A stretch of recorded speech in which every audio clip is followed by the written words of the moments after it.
اعوذ باللہ من الشیطان الرجیم، بسم اللہ الرحمن الرحیم۔ رب اشرح لی صدری ویسر لی امری واحلل عقدۃ من لسانی یفقہوا قولی۔ دوران نماز میں ہاتھ سے مدد لینا جبکہ وہ کام نماز سے متعلق ہو۔ ابن عباس رضی اللہ تعالیٰ عنہ بیان کرتے ہیں، نمازی دوران نماز میں اپنے جسم کے جس حصے سے چاہے مدد لے سکتا ہے۔ ابو اسحاق نے دوران نماز میں اپنی ٹوپی اتار کر رکھی اور پھر اسے اٹھا لیا۔ حضرت علی رضی اللہ تعالیٰ عنہ نماز میں اپنی ہتھیلی کو بائیں کلائی پر رکھتے ہوئے بدن کو کھجلانا یا کپڑا درست کرنا ہوتا۔ عبداللہ بن عباس رضی اللہ تعالیٰ عنہ سے روایت ہے، انہوں نے ایک مرتبہ اپنی خالہ ام المومنین حضرت میمونہ رضی اللہ تعالیٰ عنہ کے ہاں رات بسر کی۔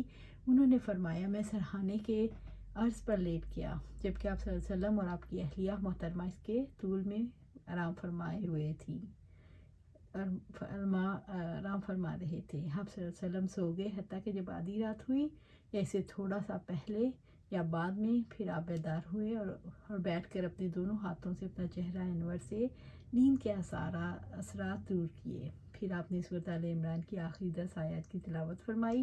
اس کے بعد اٹھ کر لٹکتے ہوئے مشکیزے کے پاس گئے اور اسے اچھی طرح وضو کیا، پھر کھڑے ہو کر نماز پڑھنے لگے۔ عبداللہ بن عباس فرماتے ہیں رضی اللہ تعالیٰ عنہ کہ میں بھی اٹھا اور آپ اسی طرح کیا جس طرح آپ صلی اللہ علیہ وسلم نے کیا۔ پھر میں گیا اور آپ کے پہلو میں کھڑا ہو گیا۔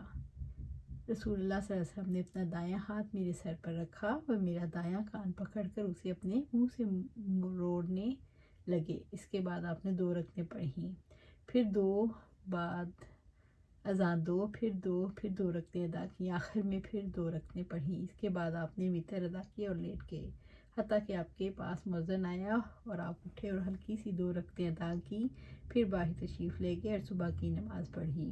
اگر کوئی نمازی اپنے موبائل فون کی گھنٹی بند کرنا بھول جائے اور دوران نماز میں گھنٹی بجنے لگے تو اسے اپنے ہاتھ سے بند کرنا جائز ہے، کیونکہ اس کا جاری رہنا دوسرے نمازیوں کے لیے باعث تشویش ہوگا۔ جب نماز کی مصلحت کے پیش نظر دوران نماز اپنے ہاتھ سے کوئی کام بھی کیا جا سکتا ہے تو موبائل بند کر دینے میں بھی کوئی حرج نہیں۔ واللہ اعلم۔ نماز میں کلام کرنے کی ممانعت۔ عبداللہ بن مسعود رضی اللہ عنہ سے روایت ہے، انہوں نے فرمایا، ہم نبی صلی اللہ علیہ وسلم کو سلام کہتے جبکہ آپ نماز میں ہوتے تھے تو آپ ہمیں اس کا جواب دے دیتے، لیکن جب ہم نجاشی رضی اللہ تعالیٰ عنہ کے پاس سے واپس آئے تو ہم نے آپ کو دوران نماز میں سلام کہا تو آپ نے جواب نہ دیا اور فرمایا، بلا شبہ نماز میں مشغولیت ہوتی ہے۔ ابتدائی اسلام میں دوران نماز گفتگو کرنا جائز تھا اور سلام وغیرہ کا جواب بھی دیا جاتا تھا۔ بالآخر آخری حکم نازل ہوا کہ دوران نماز سلام و کلام منع کر دیا گیا اور اشارے سے سلام کا جواب دینے کا کہا گیا۔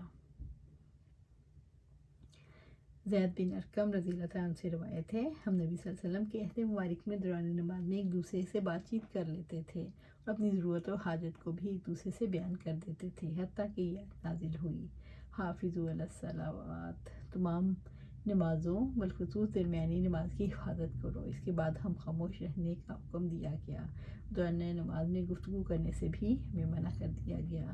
اس حدیث سے واضح طور پر معلوم ہوا کہ جہالت کی وجہ سے اگر دوران نماز میں گفتگو ہو جائے تو اس سے نماز باطل نہیں ہوتی۔ اگر ایسا ہوتا تو آپ صلی اللہ علیہ وسلم اس شخص کو دوبارہ نماز پڑھنے کا حکم دیتے، لیکن آپ نے اسے صرف اس حکم سے آگاہ کرنے پر اکتفا کیا۔